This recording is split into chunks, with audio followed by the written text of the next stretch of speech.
apa hikmah yang Allah Ta'ala mula dengan surah Isra dengan Subhana.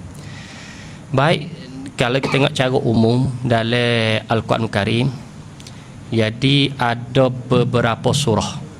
Kalau kita tengok Allah Ta'ala mula dengan madah ataupun huruf sin, bo, ha.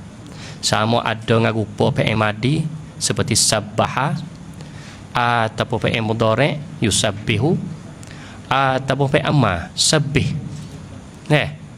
Jadi sekali dengan Isra, Subhanan, isim masdar, ada semua 7 surah. 7 surah. Mana? Iaitu kalau sabbaha, sabbaha lillahi ma fis samawati wa ma fil ard. Seperti suratul Hadid, suratul Saf, surah Tarabun. Cuba kalau kita tengok. Dan juga kalau mula dengan apa? Fi'il mudhari' yusabbihu. Seperti suratul Jumu'ah. Dan juga kalau mula dengan fi'il amar, seperti suratul Al-A'la. Lepas tu akhir kali iaitulah Subhana ni, iaitu surah yang kita duk cara pada malam ni, iaitu suratul Isra.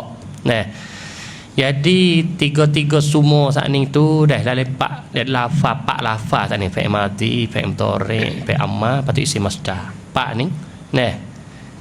Jadi ulama mengoyak hikmah apa boleh Allah Ta'ala mula lagu ni. Dengan cara umumnya Allah Ta'ala nak muzahir, nak royak kebesaran dia. Selepas pada dia sebut kelimah tu sabbaha yusabbihu sabbih dan juga subhana, Allah Ta'ala nak royak kebesaran dia, kekuasaan dia. Khususnya dalam surah Isra, hak ni lebih nyata lagi bagi kita selaku umat Muhammadiyah.